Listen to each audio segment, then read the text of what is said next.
Everyone, मैं हूं आपकी अपनी यशिका मैम। आपका अपने ही चैनल पर फिर से स्वागत है। आज हम इस वीडियो के अंदर पी ब्लॉक इनऑर्गेनिक केमिस्ट्री का नीट 2023 के क्वेश्चन को सॉल्व करने जा रहे हैं। अब देखो क्वेश्चन में क्या है, देखने में आपको बहुत बड़ा लग रहा होगा, ठीक है। इसमें मैच ऑफ द फॉलोइंग है, आपको बताना है परफेक्ट मैच क्या है। दो लिस्ट गिवन है, एक लिस्ट 1 है, एक लिस्ट 2 आपके पास है। आपको बताना है लिस्ट 1 का लिस्ट 2 के साथ परफेक्ट मैच कौन सा बनता है इन 4 ऑप्शंस में से।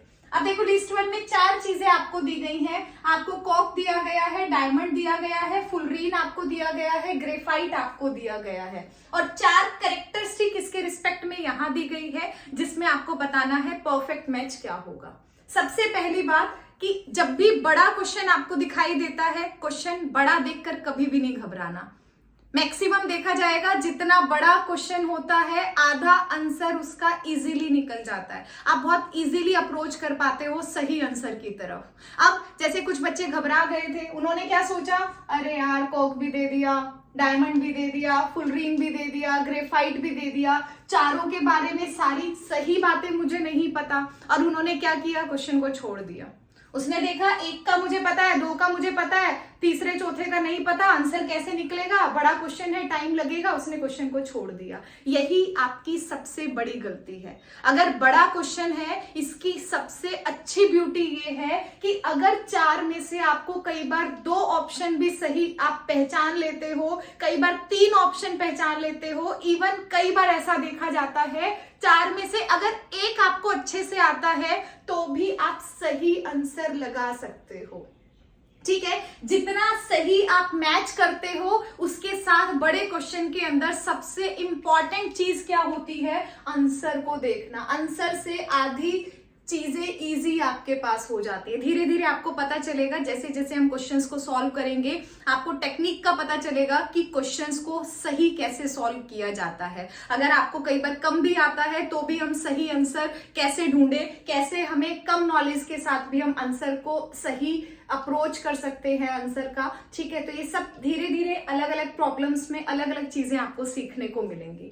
अब देखो यहाँ पर क्या है, कॉक है, डायमंड है, फुलरीन है, ग्रेफाइट है। सबसे पहले मैंने क्या ले लिया, मान लिया मैंने फुलरीन ले लिया, ठीक है। अब देखो फुलरीन अगर मेरे पास है, आपको पता है फुलरीन के बारे में बहुत सारी चीजें अभी आपके माइंड में नहीं काम कर रही, लेकिन फुलरीन के बारे में अगर पहली चीज माइंड में आती है तो सबके दिमाग में एक ही चीज आती है, बड़े बड़े स्ट्रक्चर्स फुलरीन के होते हैं, केज लाइक स्ट्रक्चर। पहला वर्ड जब भी हम फुलरीन का पढ़ते हैं तो केज लाइक स्ट्रक्चर की बात करते हैं। तो इसका मतलब क्या है कि सी का आंसर क्या होगा, 4 होगा। मतलब सी का परफेक्ट मैच क्या बनता है, 4 आपके पास बनता है। आपने 1 जान लिया। अब देखो अब आंसर पे आते हैं। अब देखो सी का 4 किसके साथ मैच करता है, देखो सी के अंदर 1 में 1 दिया है तो इसका मतलब ये आंसर गलत है। सी का 2 है तो बी आंसर गलत है। सी का 1 है तो आंसर गलत है। सी का 4 सिर्फ एक ऑप्शन के अंदर गिवन है आपके पास, तो इसका मतलब डी आपके पास क्या हो जाएगा, करेक्ट आंसर हो जाएगा। देखो सिर्फ एक नॉलेज जो अगर किसी ने फुलरीन का नाम पढ़ा है, पहली हाईलाइट अगर उसने थोड़ा सा भी पढ़ा है, उसको इतना जरूर याद होगा आपके पास कैसा होता है, केज लाइक स्ट्रक्चर होता है। जैसे फुटबॉल टाइप के हमने कई सारे स्ट्रक्चर्स पढ़े हैं जिसके अंदर मेटल है वो एम्बेडेड आपके पास होता है। तो केज लाइक स्ट्रक्चर अगर इतनी सी बात आपको पता थी तो आपको पूरा क्वेश्चन देखने की जरूरत नहीं थी कि ए के साथ क्या मैच कर रहा है, बी के साथ क्या मैच कर रहा है, सी के साथ क्या मैच कर रहा है, डी के साथ क्या मैच कर रहा है, तभी आंसर ठीक है या गलत है, फिर मैं अगले ऑप्शन पे जाऊं। तो बड़ा अगर क्वेश्चन है आंसर इजीली आप अप्रोच कर सकते हो। दूसरा और तरीका देखो, मान लिया अगर आपको डायमंड ग्रेफाइट तो पढ़ा होगा, ठीक है, कार्बन के बारे में आपके पास। अब देखो अगर मैं डायमंड की बात करती हूँ, डायमंड के बारे में सभी को पता है, जब हम डिफरेंस की बात करते हैं सीबीएसई में भी इंपॉर्टेंट क्वेश्चन जाता है और नीट या कोई भी कंपटीशन का एग्जाम होता है वहां पर तो इंपॉर्टेंट है ही। अब देखो डायमंड के बारे में आपको पता है, यहां से भी पता चल जाएगा किसका आंसर क्या है, लेकिन फिलहाल इस अप्रोच की जगह दूसरी अप्रोच मैं आपको बता रही हूँ। अब देखो आपको डायमंड और ग्रेफाइट का पता है, हम इसके डिफरेंस में एक चीज पढ़ते हैं कि जो डायमंड होता है उसमें कार्बन sp3 हाइब्रिडाइज्ड होता है और ग्रेफाइट के अंदर कार्बन है sp2 हाइब्रिडाइज्ड रहता है, ठीक है।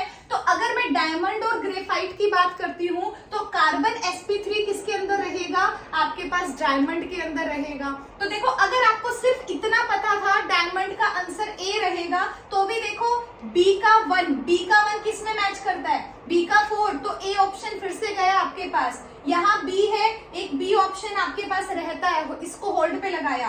सी पर देखो चौथा लगाया गया है, तो इसको भी क्रॉस करो। बी का 1 है तो भी आपके पास। तो देखो फिर से अगर सिर्फ डायमंड का आपको पता था, आधे ऑप्शंस आपके पास गलत हो गए, 2 ऑप्शन बच गए 4 में से। अब आपको बताना था कि आंसर कौन सा ठीक होगा आपके पास। दूसरा देखो, अगर मैं इन दोनों में बात करती हूं तो आप कोई भी उठा लो, ये 4 ये 3, ये 2 ये 4, ये 3 ये 2, आपके पास एक ऑप्शन और अगर आपने देख लिया तो भी आप आंसर को लगा पा रहे हो।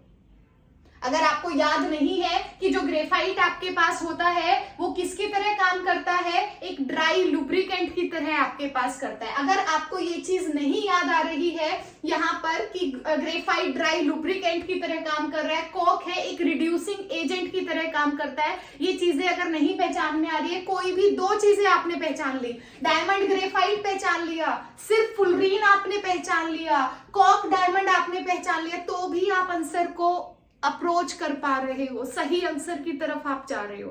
तो क्वेश्चन को अटेम्प्ट करने का तरीका है, ये भी आपका सोचने पे आपका आधा टाइम सेव कर देता है। तो बाकी वीडियो में अगले क्वेश्चन के साथ फिर मिलेंगे। अगर लेक्चर्स पसंद आते हैं तो लाइक कीजिएगा, शेयर कीजिएगा, सब्सक्राइब कीजिएगा। Have a nice day. Thank you.